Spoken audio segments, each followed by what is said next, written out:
Mega Man, one of the most iconic franchises and characters in all of gaming. And despite having reinvented himself multiple times, spanning countless titles, he's basically fallen by the wayside, being relegated to classic collections. And while Capcom may be fine with just leaving the Blue Bomber decommissioned, fans aren't ready to accept that.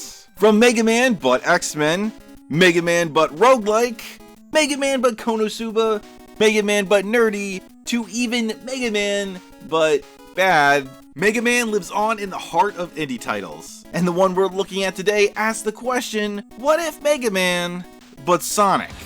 Enter Berserk Boy. And just for transparency's sake, I gotta let you all know that Berserk Boy Games, yes, that is a little on the nose, I am aware, has provided me this game for free for review. So thanks for that. Though I should also mention that this isn't a 100% complete version either. At least I don't think. They really are pushing the concept of faceless NPCs here to the extreme, though maybe it is meant to be that way. But everything else seems to be in working order, and to be fair, I didn't really want to talk to these people anyway. Berserk Boy is a fast-paced action platformer that combines the speed, flow, music, oh my god, especially the music, and cheese of the Sonic games with the action combat, platforming, and power-ups of Mega Man, with a smidgen of Metroidvania thrown in there for replayability. All wrapped up in an early 90s cartoon plot, or better or worse. You play as who else but the Berserk Boy. Go Berserk! On a quest to secure the Berserk orbs from the evil Dr. Genos and his robot master wannabes, smashing up minions along the way as you jump, dash, fly, and rail grind through a variety of themed stages, which in a brilliant piece of game design does not include a water stage. And while most of you would probably expect this to play like the traditional Mega Man game, you know, pick a stage, beat a boss, use boss's power to beat next boss, rinse and repeat until Wily or Robotnik or the bad guy. No, Berserk Boy doesn't do any of that. Instead, we've got a much more linear experience, following in Sonic's footsteps, with each area being made up of 3 zones that you have to tackle in order. Though you do get to warp back to base between each, should you feel the need to. Power up! And here's where we get to see a little bit of genre overlap. Every stage, while being a linear jaunt to the end, where you smack down a boss or sub-boss, is littered with offshoots and hidden collectibles, in the form of emblems that you need to find, and resistant members that need rescuing, all of which are semi-necessary. Rescuing 100% of our allies in a stage unlocks the time trial mode, and occasionally a minor barrier sheltering emblems, which, let's be real here, is what you want. Because that is how you unlock your true power for the epic, climactic final battle. But while your quarry might appear to be just within arm's reach, you'll often find yourself coming up just a bit short. They don't want to stand up! As in true Metroidvania fashion, the game revels in taunting you, dangling treasures just out of your grasp until you've returned with the right power-up to blow past any obstacle in your way.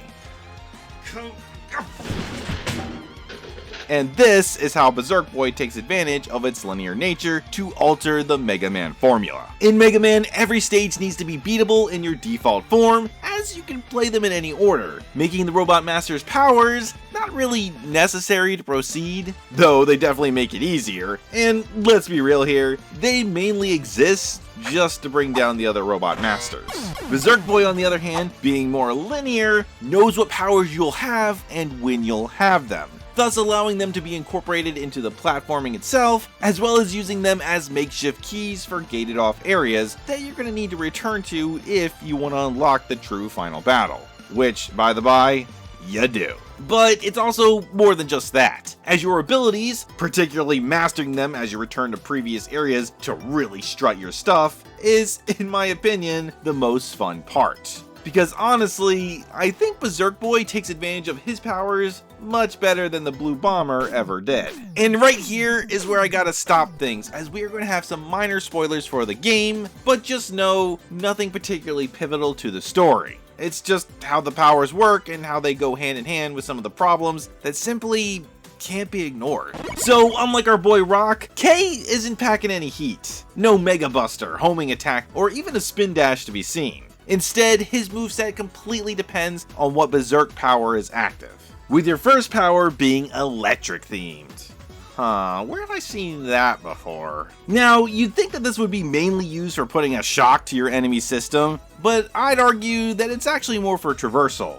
Aside from moving quickly throughout the stage and letting you go through these pipe things, there's a lot of platforming segments throughout the entire game that requires you to bounce from foe to foe with your electric dash, blasting through them as you go, and if you do it right, it feels smooth as butter.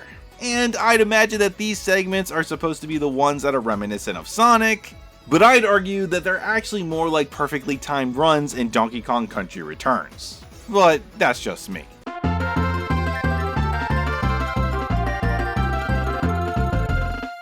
Upgrading the dash to a double dash opens up even more traversal options, with every power-up afterwards continuing to help with that flow. Now, I don't want to spoil them all, but for example, the fire grants you a drill that is akin to Sonic Colors, opening up a bunch of areas for you to dig through, which, in a nice touch, just happens when you hit the right type of wall, instead of having to, manually switch to the form, which can break the flow. But overall, the movement as a whole just feels right, and it's when you're in that flow state, flawlessly melding into each area of the game, that it's at its best, which only gets elevated even further thanks to an amazing soundtrack.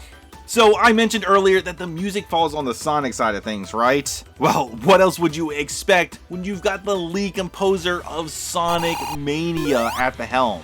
And they also did TMNT Shredder's Revenge. Dude, this guy is a beast. The energy here is just undeniable, making every stage feel fast-paced and upbeat. I found myself humming the main theme long after I finished the game. Though, if you do actually want to make it to the end, you're gonna have to zap your way past a few of the game's minor issues, with the problem players will most likely run into being just how clunky the controls are. And when I say clunky, I don't mean stiff. As stated before, the movement is smooth and feels great. The problem is just how the controls work relative to the powers. They're a little awkward. Looking at our electric power again, aside from the dash, which also tags them allowing for a ranged attack, you can also combo them and use a ground pound. And the thing is, each power has their own set of moves, which is cool. But it's also easy to get tripped up, as some of them are similar to others. But on top of that, each also have a few simple but unique extra features, like latching on the platforms, or how two of the forms interact with said platforms, using the trigger buttons. Like, they're the only ones in the game that use the trigger buttons. Really? You couldn't have just made this a second jump command? Come on. A great example of this is the ninja powers, which actually has a dash akin to the lightning dash, which I love, but oh man, does it trip me up when switching between those forms, especially since the walls that the electric form would normally bounce off of. Or maybe I just suck. Feel free to tell me the opposite though in the comments. I enjoy the praise. Personally, I just found myself sticking to the two powers that I like the most the majority of the time. Electric for movement, and Ninja for cheesing groups of enemies. I should also mention that each form lets you unleash a super move that you can charge up by collecting orbs throughout the stage, though, let's be real here, you're gonna save those for the bosses. Which is actually where we're gonna find the first of our game's more glaring issues, like the padding. And there are three major examples here.